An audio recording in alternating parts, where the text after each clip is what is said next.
Ok, ben on va y aller. Bon, j'introduis et puis on y va alors, hein? D'accord. Parce que là, sur la chaîne, je présente juste la chaîne vite fait. Voilà, bonjour et bienvenue sur Réflexion Santé Naturopathie. Je suis Jean-Brice Tivan et aujourd'hui, j'accueille Cécile de Crescendo Vita, une, on va dire, personne assez experte dans son domaine. Elle vous dira pourquoi et dans quel domaine. Alors, on va parler bien sûr du régime cétogène, je l'ai annoncé en titre. Mais je vais vous expliquer quand même comment je suis arrivé à la rencontrer et ce qui m'a particulièrement séduit dans son parcours et dans son niveau d'expertise justement qu'elle va partager aujourd'hui avec vous. Et je pense que vous ne serez pas déçus. Alors, je voulais juste vous rappeler un petit peu que dans les années 2000-2010, pour ma part, pour ceux qui me connaissent, vous savez que je me suis intéressé aux maladies métaboliques, en particulier au diabète de type 2. J'ai écrit un livre autour de ça et durant tout ce parcours qui m'a conduit à comprendre les mécanismes de ces maladies métaboliques, qui sont des maladies de civilisation, des maladies modernes qui font vraiment des dégâts dans notre monde, et on n'est qu'au début. Alors je parle bien sûr des maladies cardiovasculaires, des problèmes liés à l'insuline, au surpoids, aux AVC, même au cancer.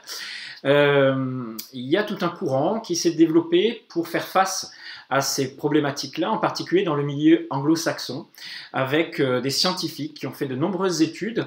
Et ces études dont j'ai pris connaissance sont allées dans un sens qui n'était pas forcément le mien au départ, puisque je viens du milieu de la naturopathie, pour ceux qui le savent, et du milieu on va dire, du monde hygiéniste, du monde où le végétarisme est roi. Et je me suis opposé, enfin ces deux courants se sont opposés, dans le sens où le courant hygiéniste privilégiait tout ce qui vient des végétaux, d'une alimentation plus restrictive, des régimes détox, avec une certaine peur vis-à-vis des produits laitiers, des viandes, des graisses saturées, etc. Et ce monde-là allait s'opposer au monde de l'alimentation cétogène, ou on va dire de la nutrition moderne, telle qu'elle est proposée de l'autre côté de l'Atlantique. Alors, il faut bien imaginer que moi j'essaye de rassembler ces connaissances et de faire une synthèse dont l'objectif est le même pour tout le monde. C'est d'améliorer, on va dire, l'état du terrain d'une personne, son milieu intestinal, limiter sa porosité intestinale, diminuer ses taux d'insuline, etc. Limiter le niveau d'inflammation de l'organisme, et on verra en quoi le régime cétogène participe à tout ça. Donc on va essayer avec Cécile de déconstruire certains préjugés qui ont encore la dent dure aujourd'hui, et c'est grâce à son niveau d'expertise que vous allez aller peut-être plus loin dans vos connaissances aujourd'hui. Voilà, je vais laisser la parole maintenant à Cécile. Bien sûr, je vais lui poser des questions et elle va d'abord se présenter et nous dire d'où elle vient, enfin d'ailleurs qu'est-ce qui l'a amené justement à s'intéresser à l'alimentation cétogène. Oui, merci. Donc, en effet, je suis très intéressée par l'alimentation cétogène. Ça fait maintenant une petite dizaine d'années. Comment j'en suis arrivée là? Et ben, au départ, c'est pas mon métier, la nutrition, ces sujets-là. Moi, j'ai une formation plutôt dans la finance, dans la gestion et gestion des risques, pour ceux qui connaissent. Donc, c'est pas vraiment mon domaine professionnel initial. Mais bon, d'un point de vue personnel, j'ai beaucoup fait des recherches sur la nutrition. Comme beaucoup de gens en fait qui sont amenés à faire des recherches là-dessus, c'était parce que j'avais non pas des gros problèmes de santé particuliers, c'était plus par rapport à des problématiques de poids, mais au-delà du poids, plus de relation avec la nourriture. Quand je dis relation avec la nourriture, c'est comment faire pour ne pas avoir des fringales, des envies toujours de manger qu'on essaie de repousser, comment ça se fait qu'on ne peut pas manger à sa faim et qu'on est toujours en train de se poser des questions, ça je peux manger, ça je peux pas manger, puis aussi par rapport au niveau d'énergie, comment faire pour que je sois en forme toute la journée, je sens bien que j'ai des hauts et des bas, pourquoi, est-ce que c'est lié à mon alimentation, la digestion, voilà, c'est toutes ces questions que je me suis posées petit à petit, j'ai cherché, puis voilà, au fur et à mesure, un jour je suis retombée sur l'alimentation cétogène. Et puis depuis, j'y réfléchis toujours et puis j'avance toujours dans cette alimentation qui me semble toujours aussi intéressante. Et je sais que j'en ai pas encore fait le tour, mais... D'accord, Ouais. et tu t'es formée, justement, mais où tu t'es formée alors? Alors, je me suis formée, d'abord, je me suis formée en nutrition intégrative, pour reprendre un terme plutôt anglophone, à l'institution nutrition aux États-Unis, IN. Donc ça, c'était généraliste. Là, j'ai eu tous les courants de pensée. J'ai eu des intervenants cétogènes, mais j'ai eu des intervenants végétariens. J'ai eu des intervenants qui étaient au contraire à défendre beaucoup de glucides et peu de gras. J'ai eu vraiment toutes les écoles, tous les experts dans ces domaines qui passaient et qui donnaient leurs arguments et leurs expériences et tout. C'était très intéressant. Et puis ensuite, j'ai fait une formation spécifique cétogène au Nutrition Network. Donc c'est la fondation de Tim Noakes en Afrique du Sud. Et je sais que depuis, il a développé énormément les formations, et donc il y a beaucoup de formations qui existent. Au début, c'était ouvert que aux personnes, aux professionnels de santé. Et moi, avec mon diplôme de nutrition, j'étais considérée, en tout cas par cet institut, comme une professionnelle de santé. C'est pour ça que j'ai pu avoir accès.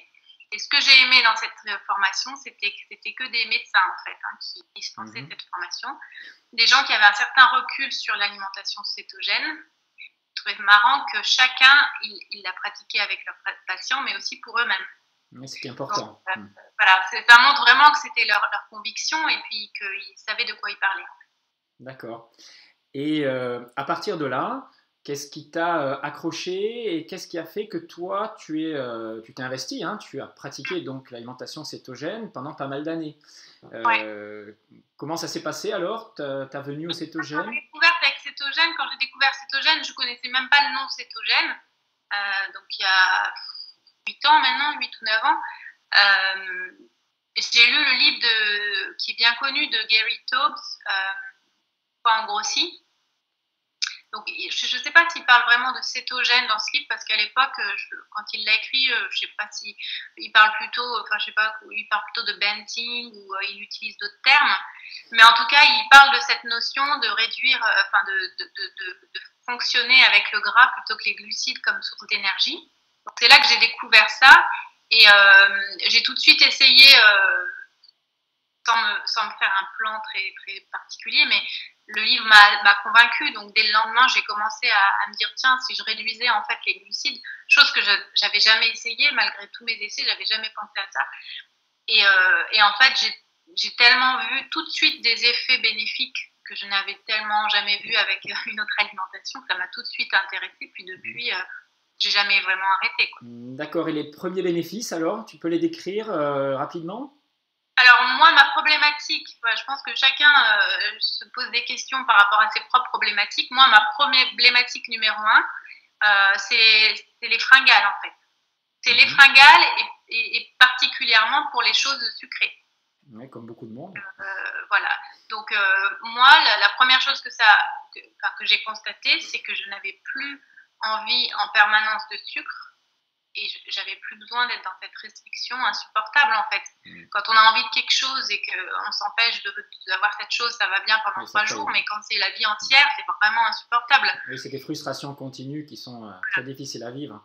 Et c'est l'impact, on peut dire, voilà, sur l'insuline, sur la gréline, sur des hormones en fait qui régulent la satiété, voilà, ce qu'on appelle les fringales justement. Alors on ne va pas rentrer dans les détails aujourd'hui, hein, on fera en formation, mais voilà, on fera plus tard. Alors, comment tu pourrais définir, toi, ta vision de cétogène aujourd'hui? Ça consiste en quoi, pour quelqu'un qui n'a jamais fait, avec ton expertise, ton recul de ces plusieurs années où tu pratiques le cétogène, qu'est-ce que c'est par rapport à tout ce qu'on entend sur YouTube, la différence avec du low carb, par exemple, tout simplement? Alors, le low carb, pour moi, ça veut un peu tout et rien dire, parce que je ne sais pas, quand on dit low carb, chacun en parle en disant low carb, mais ça veut dire quoi? Quelle quantité de glucides on prend? En fait, la question vraiment, c'est est-ce que le corps, il fonctionne, il utilise les lipides comme carburant ou il continue à utiliser les glucides? Donc ça, c'est la grande question. Donc, low carb, malheureusement, dans les personnes que je suis ou qui me posent des questions, je vois qu'il y en a beaucoup qui sont low carb et qui ne franchissent pas le pas de vraiment réduire considérablement les glucides, des fois par peur ou je sais pas quoi. Donc ces personnes constatent quand même des bénéfices, mais c'est quand même pas du tout la même chose. D'accord. Donc moi, ce que je défends, et j'ai peur du low carb aussi, parce que je vois beaucoup de femmes je dis les femmes notamment, qui font du low carb, mais du coup, elles ne mangent pas assez parce qu'elles réduisent les glucides. Mais si elles ne remplacent pas par du gras, ben, en termes de calories, c'est insuffisant. Donc, sur une petite période, ça peut être même bénéfique, Oui, parce que pratique, le oui. corps, des fois, ça lui fait un petit peu de repos, pourquoi pas. Mais au bout d'un moment, c'est vraiment pas bon de ne pas manger suffisamment. Et surtout, hormonalement, après, c'est une C'est catastrophe. catastrophique, oui. Donc Donc, effectivement, on a cette opposition entre les régimes, on va dire low carb, hypocaloriques, hein, où on compte encore les calories, alors qu'en cétogène, on ne compte pas les calories et on se consacre bien sûr à ramener suffisamment d'aliments qui amènent de la satiété. C'est ça pour toi qui a le compté le plus au départ, hein, je pense. oui, voilà, c'est ça. Moi, j'avais évidemment besoin de quelque chose sur du long terme, pas un truc qu'on fait comme une cure, etc. Je suis toujours, d'ailleurs aujourd'hui, c'est toujours mon leitmotiv de trouver une façon de m'alimenter au quotidien et pas pour une cure, voilà. D'accord. Donc, cétogène, pour moi, le point clé, c'est... Enfin, ma façon de faire cétogène qui peut-être... il y a plusieurs modes de cétogène vraiment autour de nous. Dans le monde cétogène, on voit qu'il y a plusieurs écoles, je dirais. Mais moi, ma logique, c'est vraiment de trouver quelque chose sur du long terme et quelque chose... Ça ne peut pas être compliqué. Si c'est compliqué, s'il faut calculer des ratios tout le temps, être tout le temps en train de mesurer ci et ça, voilà. Moi, je le fais pas pour des raisons de santé particulières. Oui, je n'accompagne pas des gens qui ont des problèmes de santé énormes. Voilà, c'est vraiment pour du quotidien et pour du logique. D'accord. Pour le terrain. Ok, juste, je t'interromps. Tu essayes de ne pas bouger. En fait, ton image, quand tu bouges, elle tremble. Je ne sais pas d'où ça vient. Bon, je couperai, hein, t'inquiète pas. Je vais faire attention à ça. Ouais. Voilà, essaye de ne pas trop dodiner comme ça. Tu me dis si ça s'améliore. Voilà, là c'est bien, c'est parfait. Là.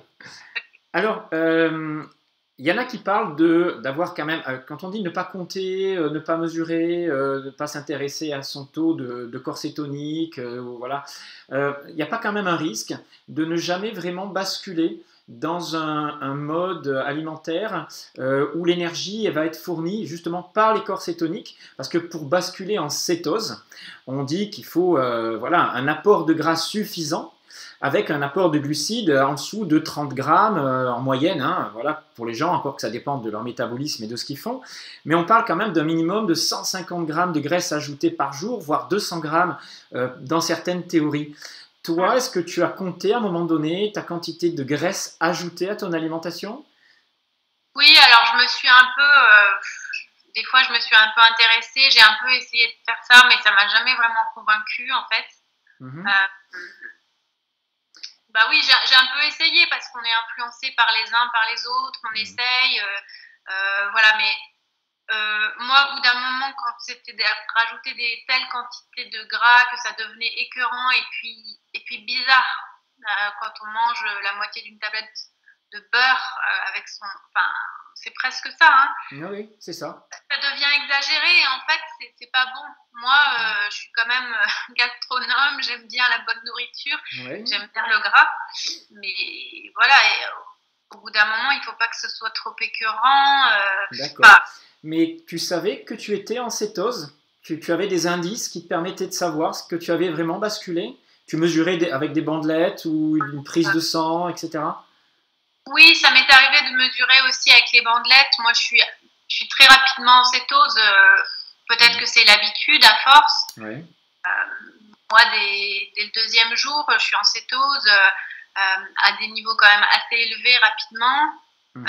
Parce qu'il y en a qui disent qu'il faut être à partir de tel niveau, etc. Oui. Entre 1,2 mol, on vous dit dans le sang, jusqu'à 1,8 ou 2,5. Voilà. Moi, je ne trouve pas trop là-dedans parce que je l'ai constaté chez moi, en effet, voilà. Mais je pense qu'on n'a pas besoin de tout ça. Et puis, en tout cas, souvent, mon expérience chez moi et puis les autres avec qui je partage, c'est qu'on s'en rend compte de toute façon. Sur ton énergie, tu veux dire? Sur ta perte de poids? Sur quoi encore? Alors moi, maintenant c'est tellement une habitude que bon, c'est plus pareil, mais au début, le troisième jour, je faisais souvent une insomnie. Et en fait, c'était parce que j'avais un espèce de surplus d'énergie qui me venait tout d'un coup. Le troisième jour, c'est souvent le troisième jour, quoi. Mhm. Voilà.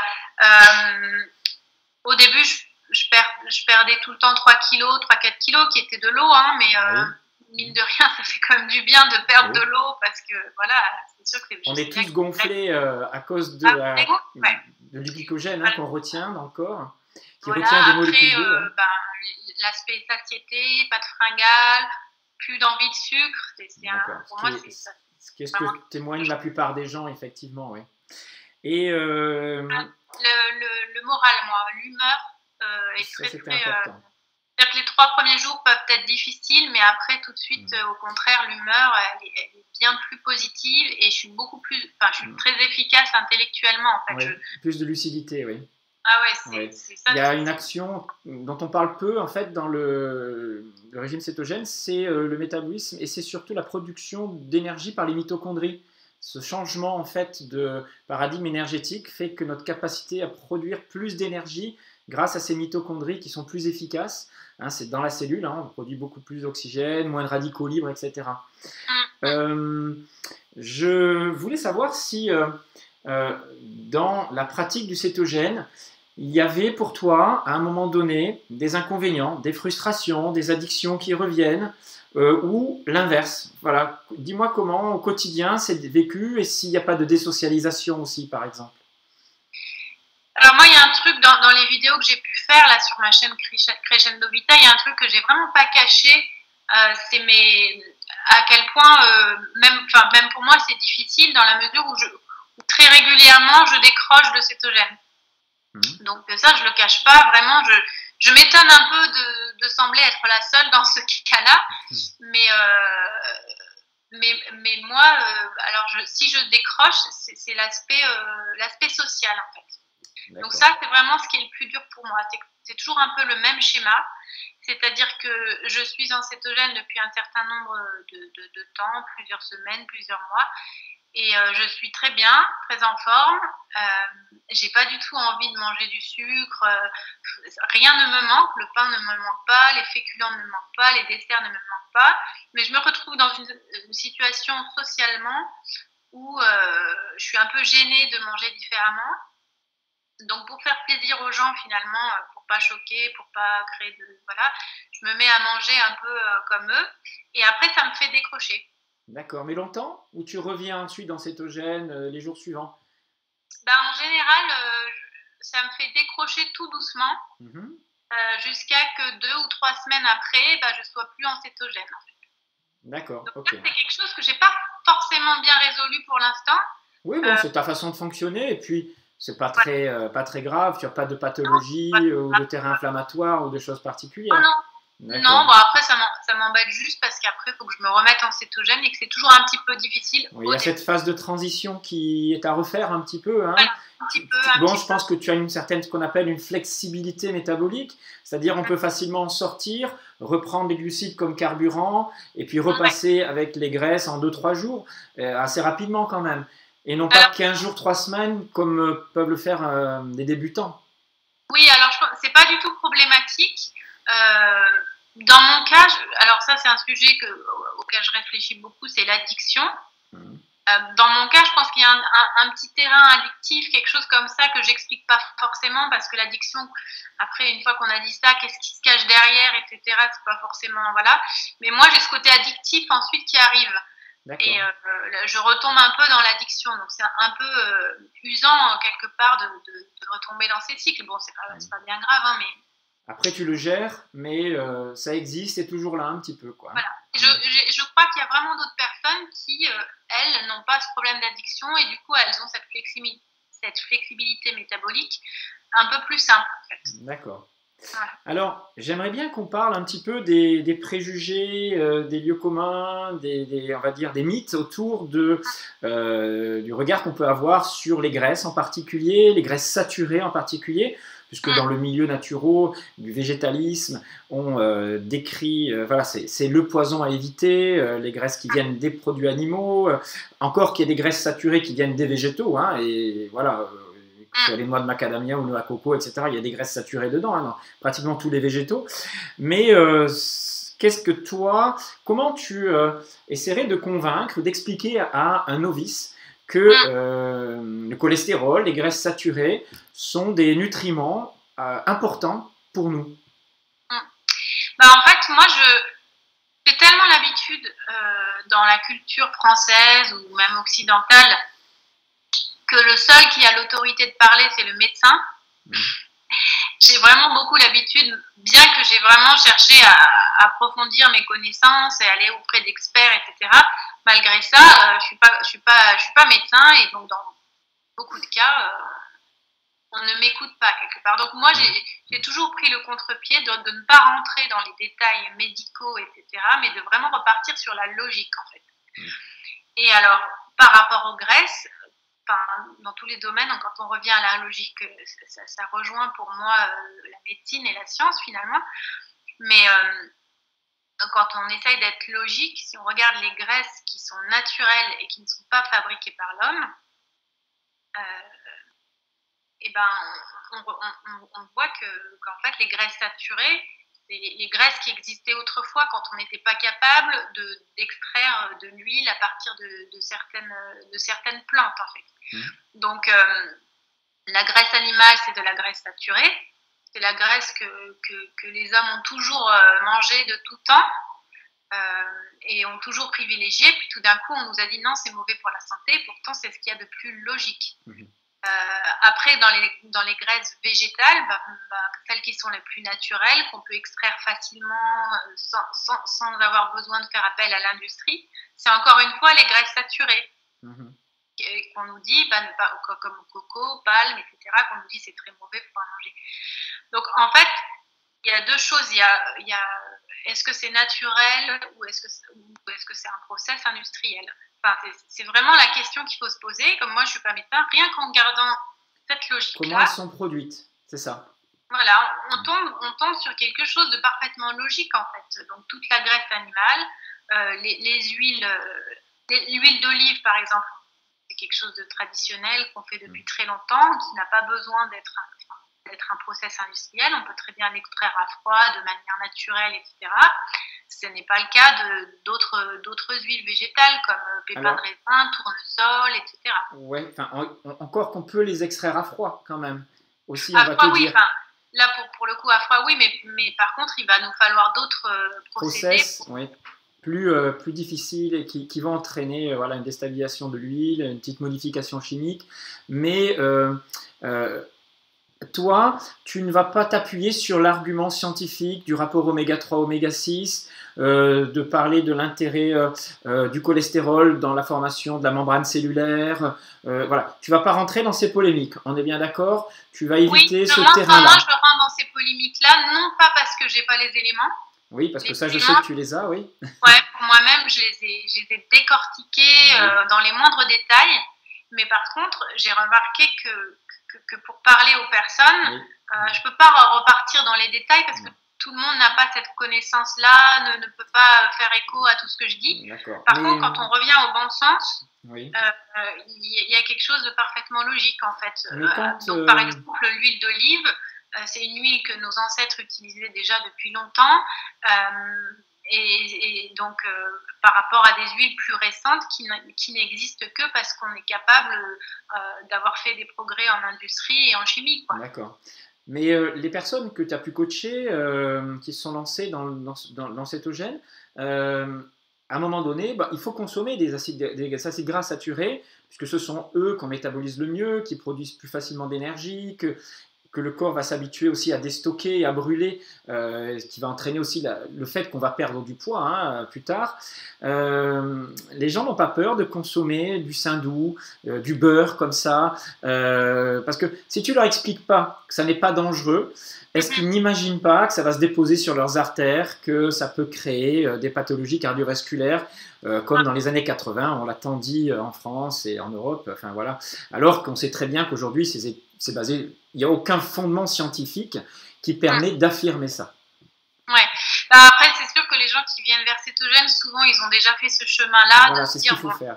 ce qu'on m'a raconté, d'où ça vient, est-ce que tout est crédible, etc. Donc, en général, quand ils viennent me voir, c'est surtout sur la mise en pratique de cétogène au quotidien, plus que sur les arguments scientifiques. Donc, c'est peut-être aussi pour ça que moi, je me suis déportée un peu sur ces arguments-là. Mais c'est sûr qu'après, si on aborde ce sujet-là, oui, on réexplique toutes ces choses et puis oui, on peut aller plus loin. D'accord. Moi, j'ai des ouvrages de référence qui voilà, c'est ça, oui. D'ailleurs, aussi en référence à ceux qui veulent faire. Mais je crois que c'est important que chacun fasse son propre chemin en fonction de comment il raisonne. Oui. Et ceux qui sont très scientifiques, etc., c'est vrai qu'il y a des personnes qui ont fait des travaux remarquables, des livres qui sont des références avec plein d'études très sourcées. Et donc, ça vaut le coup que ces personnes aillent chercher les arguments pour se convaincre. Ouais. D'accord. Et toi, dans ton approche, où tu te situes par rapport à la consommation, par exemple, de produits laitiers qui sont un petit peu décriés pour la caséine, qui serait agressive pour l'intestin, d'autres pour le lactose. Qu'est-ce que tu conseilles en cétogène en produits laitiers ou pas? Alors, j'ai beaucoup de questions par rapport à ça. Évidemment, il y a beaucoup de personnes qui viennent me voir en me parlant d'intolérance à ci, d'intolérance à ça, de tests qu'ils ont fait sur des... Honnêtement, je ne sais pas forcément quoi en penser. C'est-à-dire que moi-même, j'ai fait ces tests-là. Une fois, je les ai faits, j'ai eu des résultats. 2 ans après, je les ai faits, j'ai eu des résultats complètement opposés. Donc, je m'interroge sur la fiabilité de ces tests. Maintenant, je sais qu'il y a vraiment des personnes qui ont des problèmes de digestion quand elles consomment certaines choses. Elles s'en rendent bien compte. Mais ma question, c'est est-ce que aussi... moins on en consomme, moins on les tolère. Enfin, voilà, il y a plein de questions qui ne sont pas forcément toujours répondues dans ma tête. J'ai l'impression qu'on a des pistes, mais que personne ne comprend vraiment tout ça, que ça nous dépasse un peu tous. Par contre, toujours pareil, je reviens à une espèce de logique. Et pour moi, je pense que l'être humain a consommé...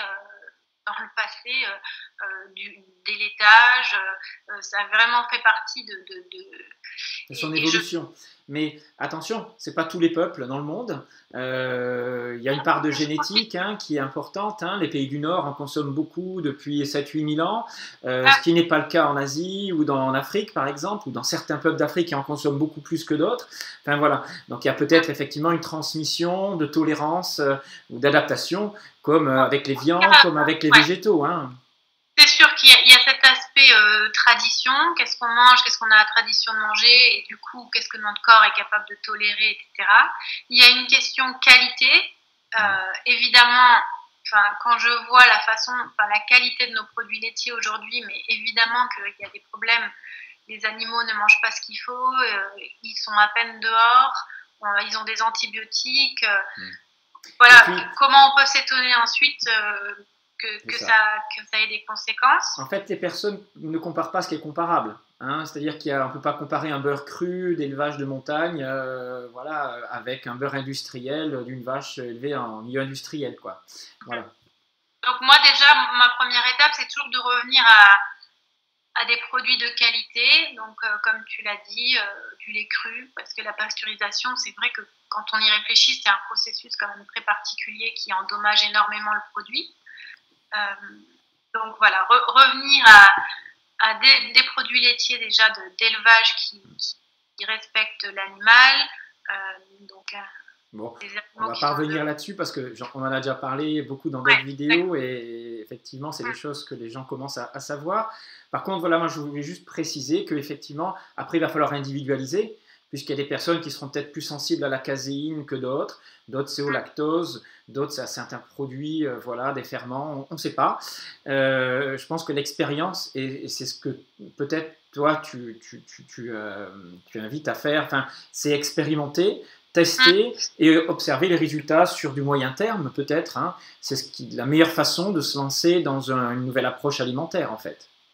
Voilà, et puis je pense qu'il y a une notion qui est oubliée quand on teste, c'est que il ne faut pas regarder au jour le jour, c'est quand même ces tests-là, il faut prendre conscience qu'il faut donner un certain recul et je constate que que les personnes sont pressées, on a l'habitude d'avoir les résultats immédiats et du coup, on s'attend à avoir tout de suite les effets positifs ou voilà, il faut. En cétogène particulièrement, puisqu'il y a une phase de transition qui va être plus ou moins longue en plus avec suivant les gens et leur métabolisme. Et je reviens par rapport à ça sur une de tes vidéos que tu avais fait. Tu avais commenté une vidéo, je me souviens, de Natura Coach, où Benjamin reprenait une étude sur la comparatif entre des personnes qui avaient fait donc l'alimentation low carb ou une alimentation classique comparée à du cétogène. Mais l'expérimentation de cétogène avait duré 15 jours. C'est-à-dire que les personnes étaient à peine en phase d'adaptation, ils n'étaient même pas en cétose en fait. Ou peut-être qu'ils l'étaient, mais en 15 jours, qu'est-ce qu'on peut voir quoi, hein, voilà. Il est normal que les paramètres de santé ne vont pas évoluer comme ça en si peu de temps. Ouais, voilà. Ça c'est vraiment du classique. Moi voilà. je dis toujours, si vous avez une étude qui dit que cétogène est mauvais pour la santé, je veux la voir. Et je dis tout le temps ça aux gens. Envoyez-moi et tout ça. Alors les gens des fois m'envoient des trucs et à chaque fois je vérifie comment c'est sourcé, quelle est l'étude sur lesquelles et jamais je suis tombée sur quelque chose qui était sérieux. C'est que des trucs comme ça où l'étude dure 2 semaines ou alors les gens sont en hypocalorie, pas possible. Oui, bien sûr. C'est pas réaliste de ce qu'on peut faire concrètement quand on fait du cétogène couramment comme tu le fais, quoi. Hein. Ouais. D'accord. Et je voulais, on va pas s'éterniser, je voulais juste qu'on conclue. J'aimerais savoir, alors tu continues à faire du coaching, alors ta chaîne tu l'as arrêtée, tu ne fais plus de vidéos, elle était géniale, mais bon, tu en fais beaucoup moins ou pas du tout, je ne sais pas. Pourquoi avoir arrêté, où tu en es aujourd'hui? En fait, quand j'ai commencé Crescendo Vita, j'avais énormément de vidéos que j'avais envie de faire, donc je me laisse un peu guider par l'envie. Donc j'en ai créé plein d'un seul coup sur plein de sujets sur lesquels j'avais amassé de l'information, etc. Aujourd'hui, je continue. En fait, quand les gens me contactent, je fais pas tellement de pub, donc je suis peu visible en ce moment sur les réseaux peut-être. Donc, mais il y a quand même des gens qui me contactent et quand on me contacte, moi j'échange volontiers. Voilà, d'accord. Tu fais toujours du coaching? Officiellement, non, je fais pas. Tu fais du les conseil. gens qui ont besoin d'aide, voilà, d'accord. Des entretiens, etc. Mais je fais pas du coaching professionnel comme j'ai pu faire avant. Ok. Eh bien, nous, on va partager, on va collaborer, puisque dans le cadre de notre formation au mois de mai, donc sur le week-end de l'Ascension, le 27 mai, je crois, tu vas venir en Alsace nous faire une formation vraiment très pratique sur cétogène, qui va être ouverte à tout le monde. Hein. Bien sûr, on va l'intégrer dans un autre stage, enfin dans un grand stage sur un mode de vie un peu ancestral, même si on ne va pas vivre comme on pourrait vivre à l'époque, mais on fera plein d'autres choses, du mouvement naturel, des conférences, des cours. Il y a aussi Jérémy de Vitali TV qui va nous faire une formation sur les différents modes alimentaires, la primal diète, les crudivorismes, etc. Donc un beau week-end en perspective auquel tout le monde est convié, bien sûr. Hein. Donc regardez sur le site alsacenaturo.com, hein, je le mettrai sinon en description. Et puis, si des personnes ont besoin de conseils, où est-ce qu'on peut, toi, te trouver, à part sur cette formation? En fait, il faut m'envoyer par mail Crescendo Vita, crescendo, comme crescendo, ouais. @gmail.com. D'accord. Et puis, on retrouve tes vidéos quand même que tu as laissées sur YouTube et qui sont, je le dis, hein, vraiment fantastiques, très bien faites. On trouve beaucoup de réponses. Et vraiment, voilà, je vous incite à y aller, à découvrir tout ça si vous êtes intéressé par l'alimentation cétogène en général, la nutrition. Très bien. Eh bien, écoute, Cécile, vraiment un grand merci à toi. J'espère que tu as donné envie à certaines personnes de se lancer dans cétogène. J'avais des exemples de personnes qui l'avaient fait et dont mince, j'ai oublié son prénom, la vidéo précédente, Alix, qui a témoigné d'une alimentation, voilà, de sa reconversion, elle pour des problèmes de poids, elle l'a fait tout seul à partir d'un livre, donc c'est pour vous dire que c'est quand même accessible, et maintenant, sur la durée, c'est quand même bien d'avoir des informations sur comment ça fonctionne, sur le métabolisme, peut-être pour durer plus longtemps, pour savoir ce qu'on est en train de faire et ce qui se passe dans l'organisme. Est-ce que c'est ton point de vue? Est-ce que la connaissance permet d'être plus efficace au quotidien? Oui, bah, c'est toujours. Après, ça dépend comment chacun fonctionne, mais en général, la connaissance, ça participe au cheminement. Donc, mais c'est pas une obligation. C'est pas une parce obligation. Parce qu'il y en a qui l'ont pas et qui le font. Il y a vraiment un parcours différent. Par contre, c'est sûr qu'en termes de bénéfices, c'est vrai qu'on est passé assez rapidement. Moi, j'ai parlé de mes bénéfices à moi. Oui. J'ai même pas tout cité. Hein. J'en ai parlé que de. Ben, peut-être complète alors, peut-être. Pardon? Si tu as envie, tu peux compléter encore une petite minute. C'est vrai que c'est vraiment l'information essentielle. C'est-à-dire que moi, ce que je constate, c'est que c'est un peu comme le jeûne, en fait. Cétogène, ça va guérir là où on a besoin d'être guéri. Donc, j'ai vu des effets bénéfiques très variés. Ceux qui m'ont le plus marqué, j'ai eu l'exemple de 2-3 femmes autour de moi qui ont réussi à tomber enceinte alors qu'elles n'avaient plus leurs règles. Ça, pour moi, c'est des petits miracles, c'est magnifique. Aujourd'hui, elles m'appellent avec leur bébé, elles savent exactement que c'est cétogène qui les a guéries. Il y a des effets hormonaux, hein, en fait, importants, hein, on le sait. Voilà, donc quand on me dit que cétogène, c'est mauvais pour les hormones, je ne peux pas entendre ça avec ce que j'ai vu, par exemple. Après, il y a ce type de bienfaits, il y a les gens qui sont tellement moins malades, qui chopent beaucoup moins de maladies, toutes les petites maladies du quotidien. Il y a voilà, moi, c'est le jour et la nuit. Dès que je suis en cétogène, mon organisme, il fonctionne tellement mieux, c'est incroyable. Donc c'est convaincant, en fait, c'est convaincant d'essayer et de voir les bénéfices. En général, ça accroche les gens, parce qu'une fois qu'ils ont qu'ils ont senti. C'est ça, ils ont un peu du mal à faire comme si de rien marche arrière. Ouais. D'accord. Très bien. Eh bien, encore merci à toi. Belle continuation. Et puis, je dis donc aux auditeurs d'aller sur ta chaîne. Et puis, sinon, likez cette vidéo, abonnez-vous. Et puis, encouragez Cécile peut-être à reprendre de nouvelles vidéos. Voilà, peut-être que c'est ce qui va la convaincre de nous faire des super vidéos. Merci à tous. À très bientôt. Merci. Ok, super. Bon, ça t'allait? Oui, c'était super. C'est ce que je voulais. Alors, j'ai un peu abrégé parce que ça fait déjà 40 minutes.